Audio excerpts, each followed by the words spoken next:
The first time I realized something was off, I wasn't even supposed to be home.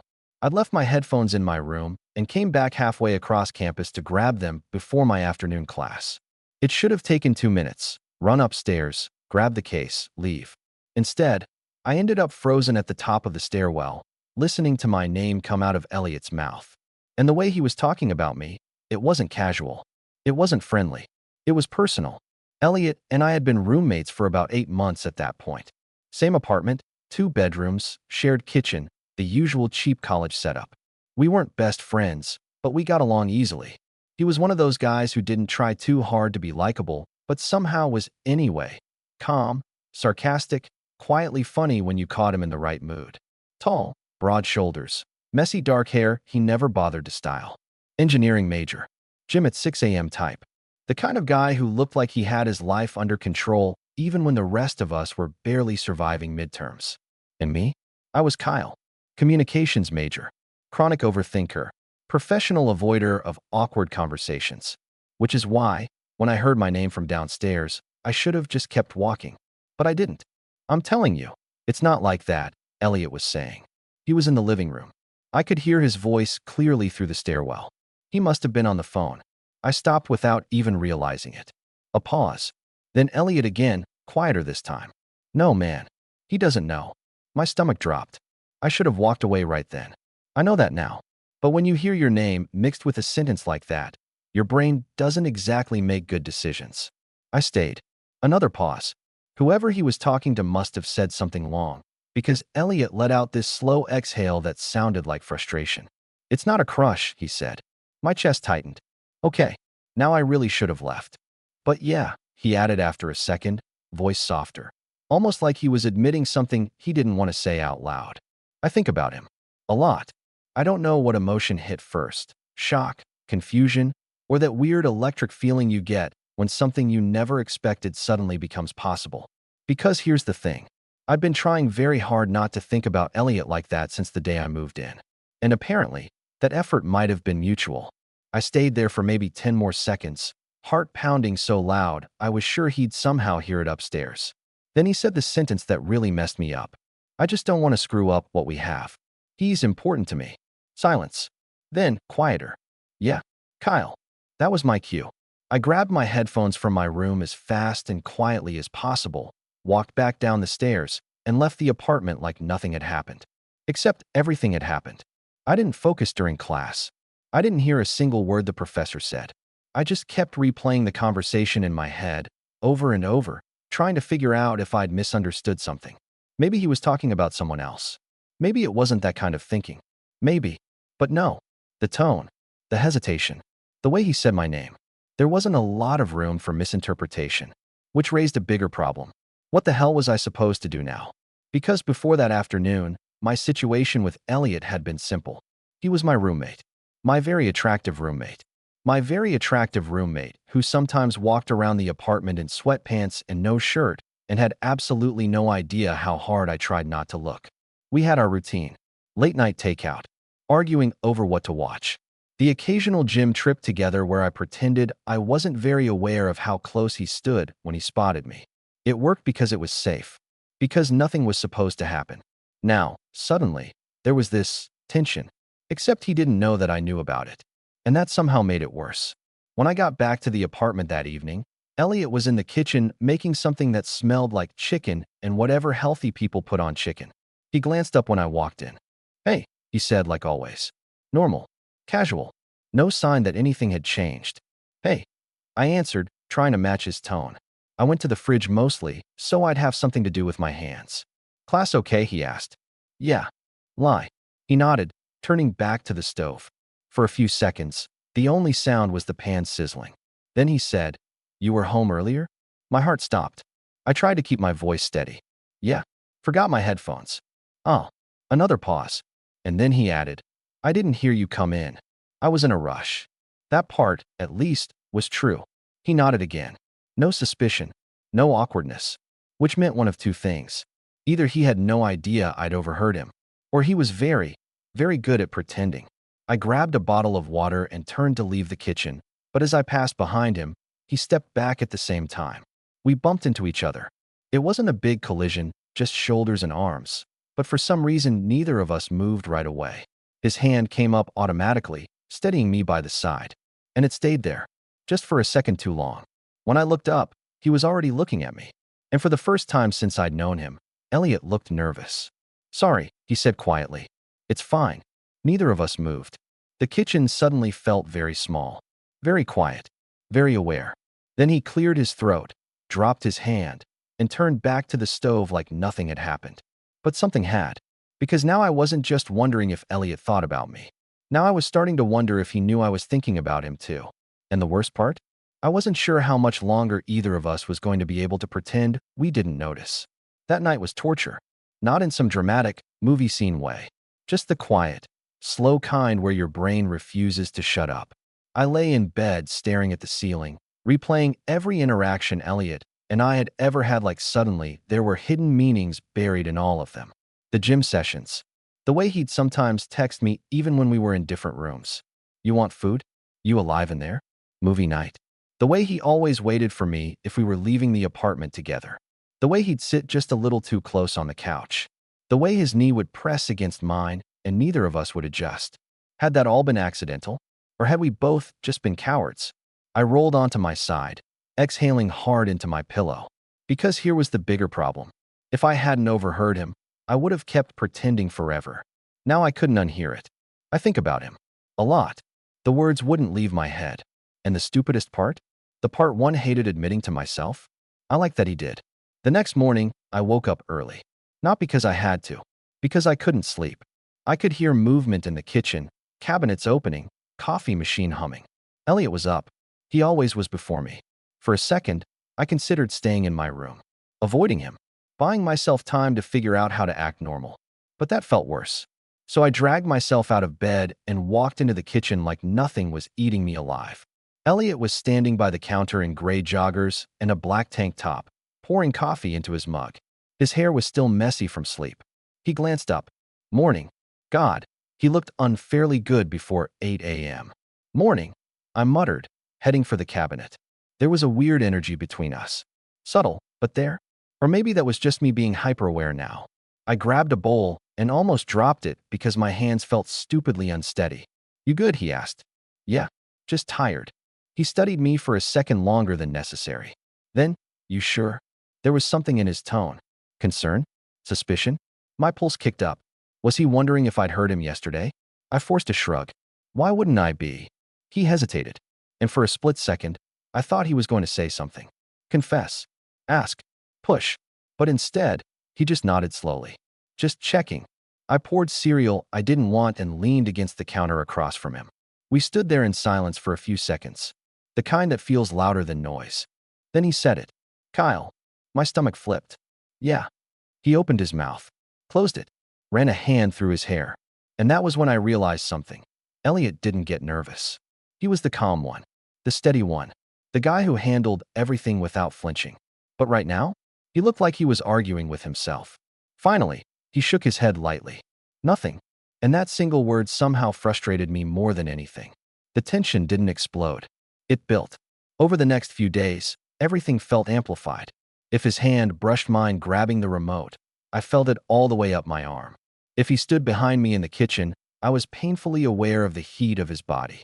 If he laughed at something I said, my chest tightened in a way it hadn't before. And the worst part? He seemed aware too. There were more lingering looks.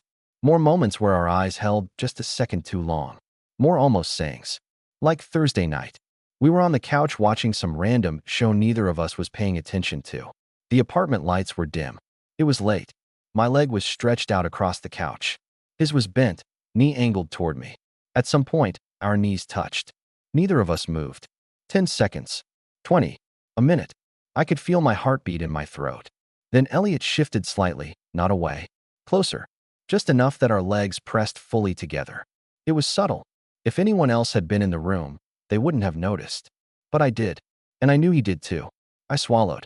"You're taking up my space." His lips twitched. "You're dramatic." "Am not." "Are." But he didn't move. And neither did I. The air felt heavy. Finally, I couldn't take it anymore. "Elliot." He turned his head toward me. "Yeah." There it was again. That softness. I hesitated. This was it. The moment. I could confront him, admit I overheard him, rip the bandage off. Instead, I chickened out. You're sitting on the remote. He blinked, then looked down, then huffed a quiet laugh, shaking his head as he reached under his thigh and pulled it out. Idiot, he muttered. I laughed too, but inside, I hated myself a little, because I'd almost said it, and I was pretty sure he had too. It finally snapped 3 nights later. I didn't plan it. I didn't script it. It just happened. I came home late from studying. The apartment was dark except for the lamp in the living room. Elliot was sitting on the couch, elbows on his knees, staring at the floor. He looked up when I walked in. You're late. Library. He nodded slowly. Something felt off. I dropped my bag by the door. You okay? He stood up, and instead of answering, he walked toward me. Not aggressively, not rushed, just determined. He stopped about a foot away, close enough that I had to tilt my head slightly to look at him. Kyle, he said quietly. That tone again. My chest tightened. Yeah. He held my gaze. And this time, he didn't look away. I need to ask you something. My heart started pounding, because I had a feeling I already knew what it was, and I wasn't sure I was ready to answer. I need to ask you something. He said it calmly, but there was tension under it, like he'd been rehearsing this in his head and finally got tired of waiting. My throat felt dry. Okay. For a second, he just looked at me. Not casual, not joking, serious. Were you home the other afternoon? He asked. There it was. Every possible response flashed through my brain at once. Lie, deflect, play dumb. But something in his face told me he already suspected the truth. I told you, I said slowly. I came back for my headphones. His jaw tightened slightly. Did you hear anything? The question hung between us. This was the moment. I could still technically pretend, but I was tired. Tired of the tension. Tired of pretending I hadn't spent the last week analyzing every breath he took. So I exhaled. Yeah, I admitted. Silence. He didn't look surprised. He just closed his eyes briefly, like he'd been bracing for that answer. How much? He asked quietly. Enough. He nodded once. No anger. No denial. Just acceptance. I wasn't supposed to hear it, I added quickly. I wasn't trying to spy or anything. I know, he said. You're not like that. That small sentence hit harder than it should have. You could have said something, I muttered. He gave me a look. So could you. My heart stuttered. What's that supposed to mean? Elliot ran a hand over the back of his neck. Nervous habit. I'd seen it before during exams or when he was stressed. Never because of me. Come on, Kyle, he said, voice lower now. You really think I've been the only one feeling this? There it was. No joking. No vague hints. Straight to the point. My pulse was pounding so hard I felt it in my ears. I didn't know if you were, I admitted. Why? Because you never said anything. He stepped a little closer. Not enough to touch. Just enough that the air shifted. You never said anything either. That was fair. Annoyingly fair. I didn't want to make it weird, I said quietly. You think this hasn't been weird? I let out a shaky breath. Okay, yeah. It's been weird. He huffed a small laugh at that. The tension cracked just a little. Then his expression softened. I wasn't lying, he said. About what I told him. I know. I do think about you. The way he said it, steady, direct, made my chest tighten. Yeah, I said quietly. I figured. He studied my face carefully. And what? And what are you thinking? God. I hated how exposed this felt. But at the same time, there was relief. We weren't dancing around it anymore. I've been trying not to think about you like that since the day we moved in, I admitted. His eyebrows lifted slightly. Seriously? Seriously. A slow exhale left him. Not shocked. Not smug. Almost relieved. So I've just been torturing myself for 8 months, he muttered. You think this has been easy for me? He shook his head slightly, like he couldn't believe it. You're unbelievable, he said. Why? Because you look at me like, he stopped himself. Like what? He hesitated, then finished it. Like you want me. The air between us shifted, because he wasn't teasing. He wasn't exaggerating. He was right. And you don't. I asked softly. His jaw flexed. Kyle. The way he said my name this time wasn't careful. It was loaded. Before I could overthink it, I took half a step closer. Now there was barely any space left between us. If you didn't want this, I said, heart racing, you would have shut it down a long time ago. He looked down at me, and that was when I saw it clearly. He wasn't scared of his feelings. He was scared of ruining us. I don't want to lose what we have, he said quietly. You won't. You don't know that. I do. How?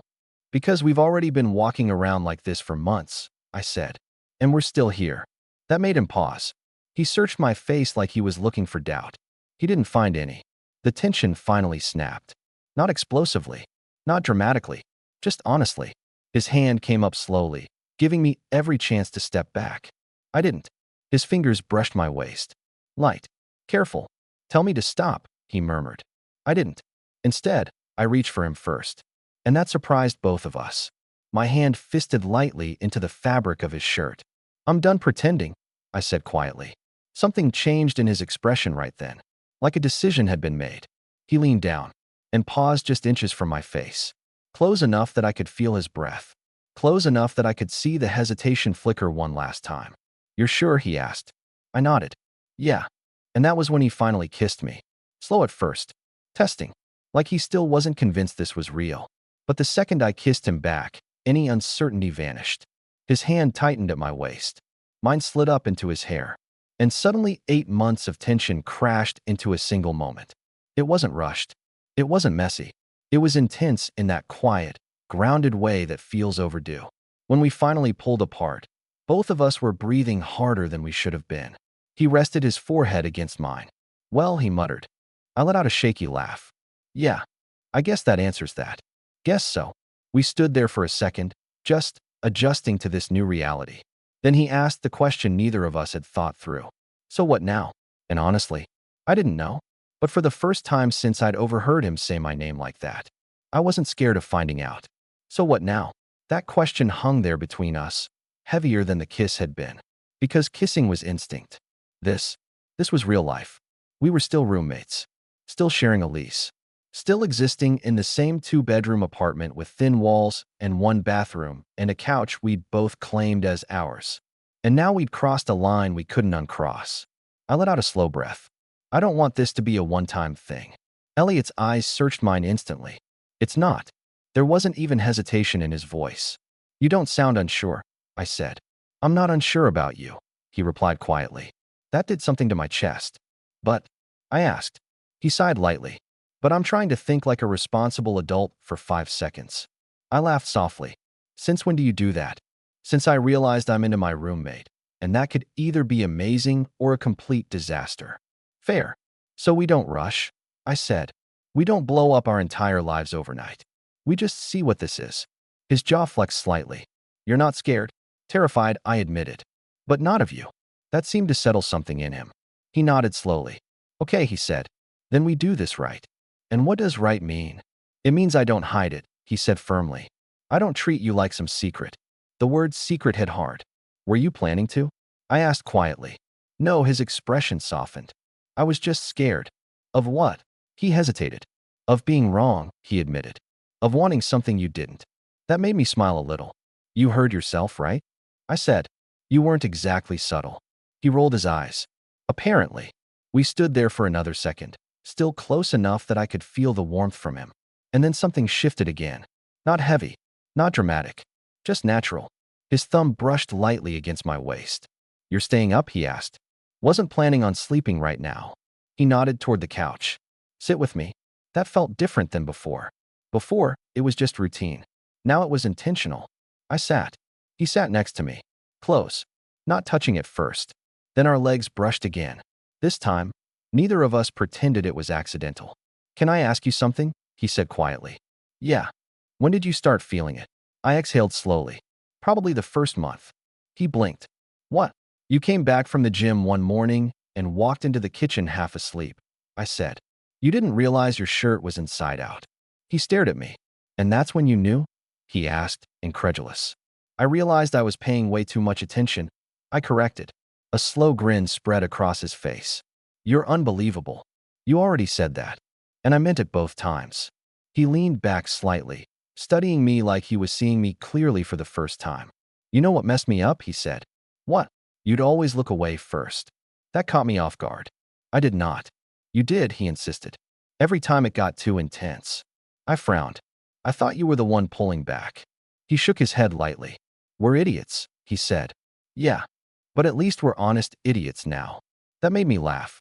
And the sound of it seemed to relax him. After a second, his hand slid over, fingers brushing mine. He didn't grab. He just waited. I intertwined our fingers first, and that small act somehow felt bigger than the kiss. Because this wasn't impulse. It was choice. We sat there like that, quiet, TV still playing something neither of us was watching. After a while, he said softly, "You don't regret it?" The kiss. Yeah. I squeezed his hand. No. He nodded once. Good. There was a long pause. Then he added, voice lower, more vulnerable than I'd ever heard it. I don't want to go back to pretending. Something about that hit deep. Then don't, I said. He looked at me carefully.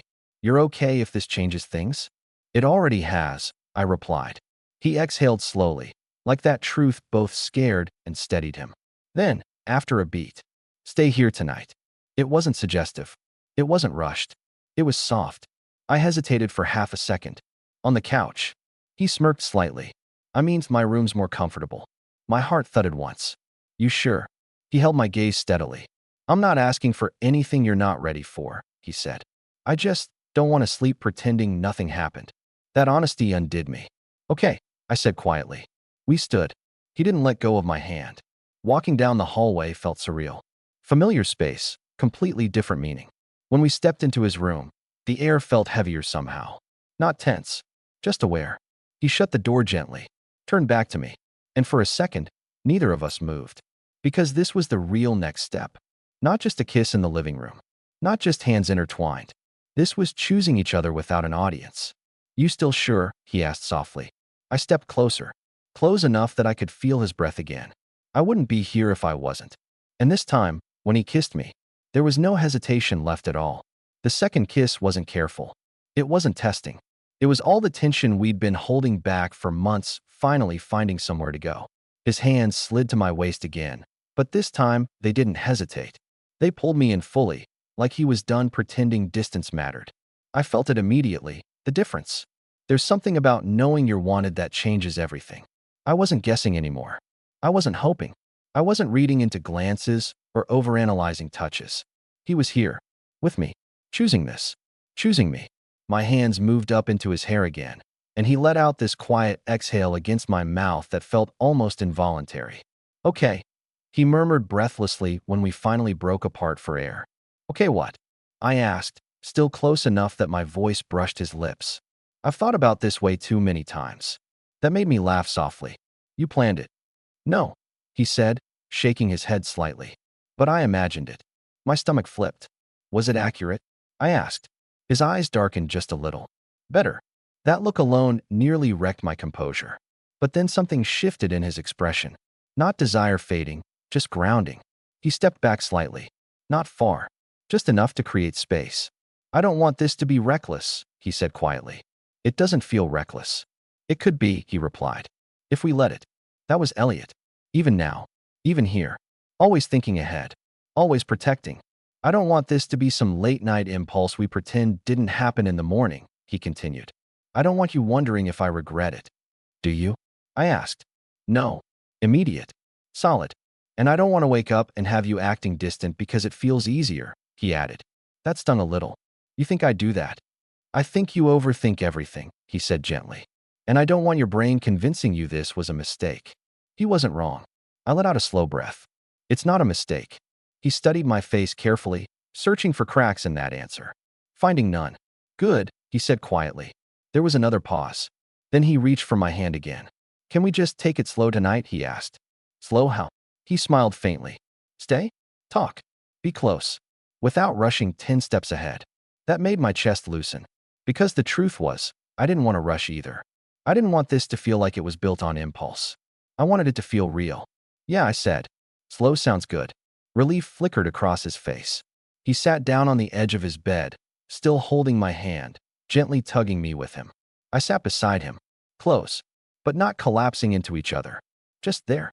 He leaned back against the wall, and after a second's hesitation, I did the same. Our shoulders touched, then our thighs, and that quiet contact felt more intimate than anything else so far. Can I be honest? He said. You better be. He let out a quiet breath. I've been trying not to look at you in certain ways for months. I smirked slightly. You weren't subtle. You noticed? Elliot. He laughed under his breath. I thought I was losing my mind, he admitted. I'd catch myself staring at you, and then I'd panic that you'd seen it. I did see it. He turned his head toward me slowly. And, and I didn't hate it. That got quiet. Really quiet. His fingers tightened around mine slightly. I didn't know if you'd ever want this, he said. I didn't want to risk losing what we already had. You wouldn't have, I said. You don't know that. I do. Why? Because I've wanted this too. The words felt simple, but saying them out loud changed something. It made it real in a way that kissing hadn't. He leaned his head back against the wall, staring at the ceiling. I feel like an idiot, he said quietly. Why? Because we wasted so much time. I smiled faintly. Maybe we just needed to get here when we were ready. He turned his head toward me again. You're not second-guessing this. I shook my head. No, not even a little. Okay, maybe a little, I admitted. But not because I don't want you. Just because this matters. That seemed to mean something to him. Good, he said softly. It matters to me too. The room felt calmer now. The initial heat had settled into something steadier. He shifted slightly, turning toward me more fully. Can I ask something selfish? He said. Depends. Stay in here tonight. I thought that was already the plan. I mean, really stay? Not halfway. Not 1 foot out the door. I met his eyes. You think I'm going to run? No, he said. I just need to know you're choosing this. That vulnerability hit deeper than any physical touch could. I am, I said quietly. His expression softened completely. And this time when he leaned in to kiss me, it wasn't urgent. It wasn't rushed. It was slow. Intentional. A promise more than a spark. When we finally lay back on the bed, still fully dressed, still just holding each other, the room felt different. Safe. His arm wrapped around me naturally, like it had always belonged there. And as I rested my head against his chest, listening to his heartbeat slow, I realized something. This didn't feel like a risk. It felt like something that had been waiting patiently for us to catch up. After a few quiet minutes, he murmured against my hair. You know I'm not going back, right? Back where? To pretending. I tilted my head up slightly. Good, I said. Because I'm not either. He pressed a soft kiss to my forehead. And for the first time since I'd overheard him say my name that afternoon, everything felt simple. Not easy. Not uncomplicated. But simple. We wanted each other. And neither of us was hiding anymore. Waking up next to him felt surreal. Not because we'd done anything wild. Not because something dramatic had happened overnight. But because it felt normal. Too normal. I woke up first. The room was still dim, early morning light barely slipping through the blinds. Elliot's arm was still around me, heavy and warm across my waist. His breathing was slow and steady against the back of my neck. For a second, I just stayed there, letting it sink in. This wasn't a dream. This wasn't a heat-of-the-moment mistake. I was in his bed, in his arms, and nothing felt wrong about it. If anything, it felt overdue. I shifted slightly, careful not to wake him, which, of course, woke him. His arm tightened instinctively. Don't move, he mumbled, voice rough with sleep. I froze, smiling. You're awake. Barely. He buried his face lightly against my shoulder. And something about that small, unguarded gesture hit harder than anything the night before. No tension. No second-guessing. Just instinct. Still here? He asked quietly. Yeah. He exhaled. Good. There was something vulnerable about that word. Like part of him still expected me to disappear by morning. I turned slightly so I could see his face. You thought I'd leave? I didn't know, he admitted, eyes half open now. You overthink. I overthink. I figured one of us would panic. I smiled faintly. You panicking? He studied me for a second, then shook his head. No, me neither.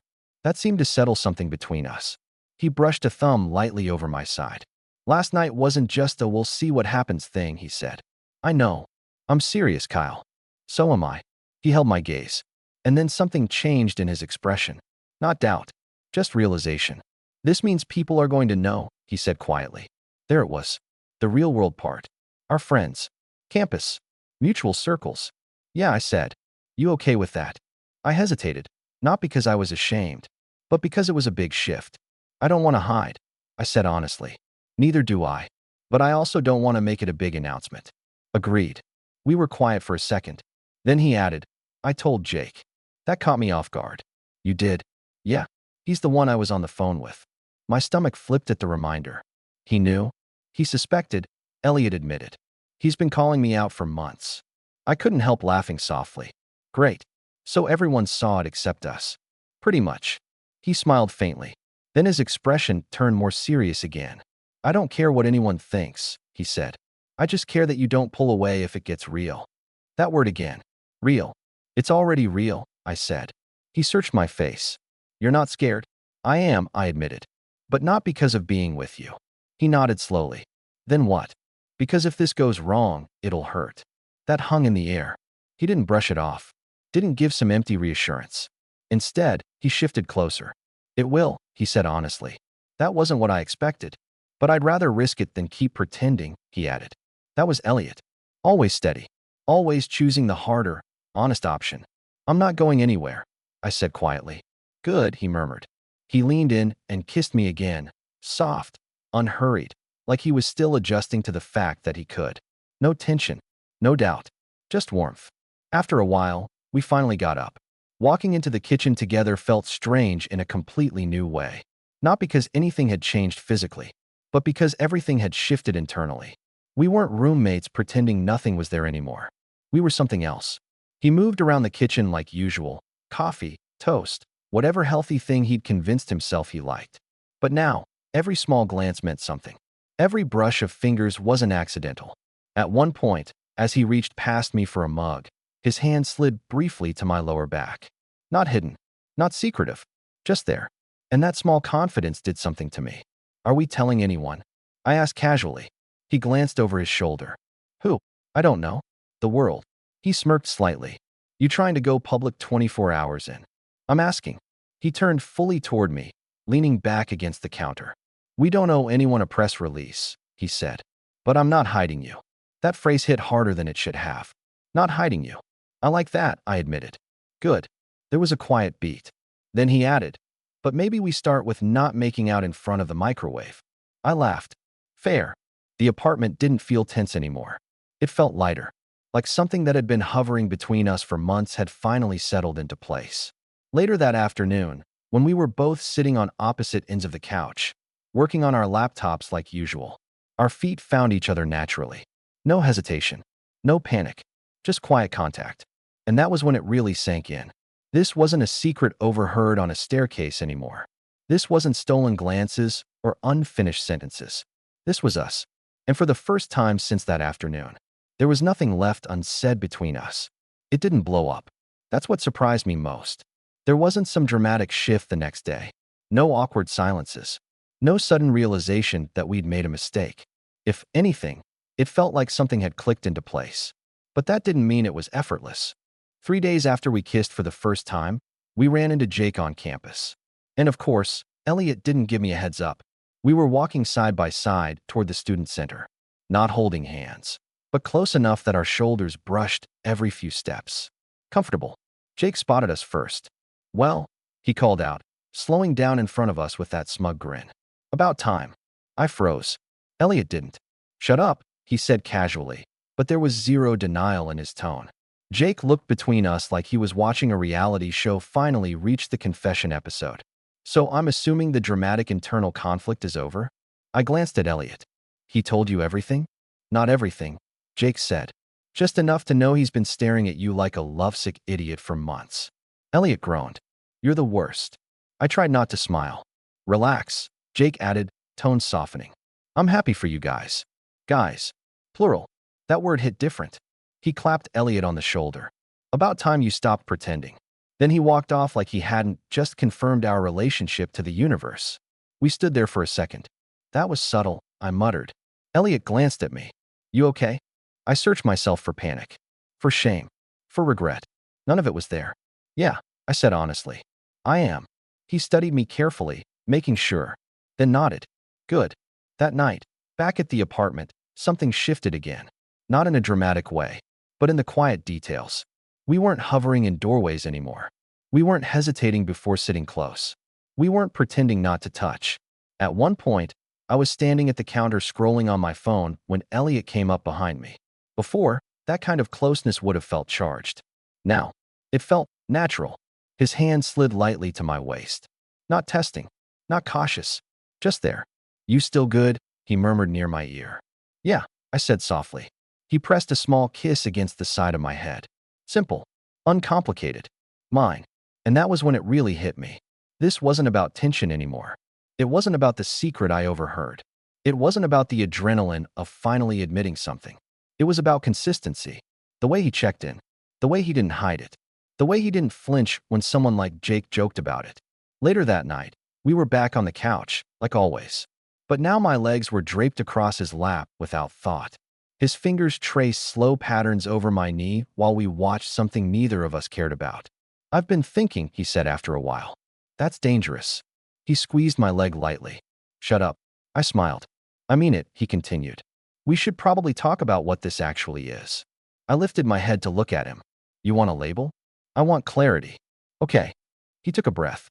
"I don't want to date casually," he said. "Not you." That made my chest tighten in a way that felt bigger than nerves. "You're not casual to me," he added. I swallowed. "So what are we doing?" He held my gaze steadily. "I'm not seeing anyone else," he said. "And I don't want to." My heart thudded once. "You're asking if we're exclusive." "I'm telling you I am," he corrected softly. That caught me off guard. Not a question. A decision. "I don't want anyone else either," I admitted. He searched my face one more time. "You sure?" "Yes." A slow exhale left him, almost like relief. "Okay," he said quietly. And just like that, it wasn't undefined anymore. Not just roommates who crossed a line. Not just tension turned into late-night honesty. We were choosing each other. On purpose. There was something steady about that. Grounded.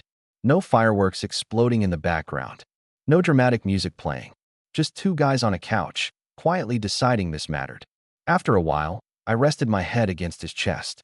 "You know," I said softly, "if I hadn't forgotten my headphones that day." He smiled faintly. "You would have kept pretending?" "Probably." He brushed his fingers through my hair. "I'm glad you heard it." "Yeah." "Yeah," he said, "because I don't think I would have said it first." I laughed quietly. "You literally did." "On accident." "Still counts." He tilted my chin up gently, so I had to look at him. "No more accidents," he said. "No more pretending." I agreed. And this time when he kissed me, it wasn't tension. It wasn't release. It was certainty. Things didn't change overnight. And honestly, I think that's why it worked. There was no dramatic moment where we sat our friends down and made an announcement. No sudden shift where the apartment felt like a completely different place. Instead, it happened in small ways. The kind you don't notice at first. Like how Elliot started waiting for me outside my classroom if our schedules lined up. Or how I stopped knocking before walking into his room. Or how our evenings slowly turned into a routine that didn't need to be discussed anymore. Dinner, couch, something playing in the background, his arm finding its way around me without either of us thinking about it. It was easy, and that scared me a little. Because easy meant this wasn't just a phase. This wasn't curiosity or tension finally burning out. This was real life. About 2 weeks after everything started, we were at a small get-together at Jake's place. Nothing big. Just a few people from our friend group, pizza, music, the usual. I hadn't really thought about it much until we walked in together. Not side by side like roommates. Together. Elliot's hand brushed the back of my shoulder as we moved through the doorway. Not a big gesture. Not showy. But it was natural. Comfortable. Jake noticed immediately. He didn't make a scene. Just gave Elliot a look that said finally and handed us both drinks like this had been obvious to everyone except us. The rest of the night went the same way. No weird reactions. No awkward questions. Just the occasional glance from someone who clearly already suspected. At one point, we ended up squeezed onto the couch with everyone else. Elliot's arm settled behind me along the back cushion. Then his fingers rested lightly against my shoulder. And he left them there. Not hiding it. Not checking if anyone was watching. Just being normal. That moment hit me harder than anything dramatic could have. Because it wasn't about making a statement. It was about him not being afraid. Not of people. Not of what this meant. Not of me. Later that night, back at the apartment, the quiet felt different. Not tense. Just reflective. I was in the kitchen grabbing water when Elliot came up behind me. His arm slid loosely around my waist. Again, easy. Natural. "You were quiet tonight," he murmured. "Just thinking." "About?" I leaned back into him slightly. "How normal this feels." He was quiet for a second. "Yeah," he said softly. "It does." I turned to face him. "You don't feel weird about it?" "No. Not even a little." He shook his head. "I feel weird about how long I waited." I smiled. "Same." There was a quiet pause. Then his expression shifted. Not serious, exactly, but more focused. "Kyle," he said, That tone always meant something mattered. Yeah. He held my gaze. I meant what I said the other night. Which part? I'm not going back to pretending. I'm not either. I know, he said. But I also mean, I'm not halfway in this. My chest tightened slightly. Okay. I don't want this to be temporary, he continued. I don't want this to be something that fades when it gets inconvenient. That honesty hit deep. Because he wasn't talking about the easy part. He was talking about the future. The messy parts. The unknown parts. I'm in this, I said quietly. You're sure? Yes. He studied my face for a long moment, then nodded once. Good. His hand came up, brushing lightly along my jaw before he leaned in and kissed me. Slow. Steady. Not the rush of something new. The calm of something chosen. A few days later, I found myself standing at the top of the apartment stairs again. Same spot. Same angle overlooking the living room. Except this time, Elliot didn't know I was there. He was on the phone. Yeah, he was saying, pacing slowly. I know it's early. A pause. Then he smiled. That soft, real smile he didn't show to many people. No, it's not like that, he said. Another pause. Then, clearly, it's Kyle. I froze. Not because I was nervous. Because of what he said next. Yeah, Elliot continued quietly. I'm serious about him. Something in my chest settled right then. Not excitement. Not nerves. Just certainty. I walked down the stairs slowly, so he'd hear me this time. He looked up. Our eyes met. And the smile he gave me? It wasn't surprised. It wasn't cautious. It was the same one I'd heard in his voice. Warm. Certain. Real. He ended the call without taking his eyes off me. Hey, he said. Hey. I crossed the room. His hand found mine automatically. And this time, there was no secret to overhear. No tension to decode. No pretending left between us. Just the quiet, steady feeling of knowing. The thing I'd once accidentally overheard was something we were both choosing. Every day,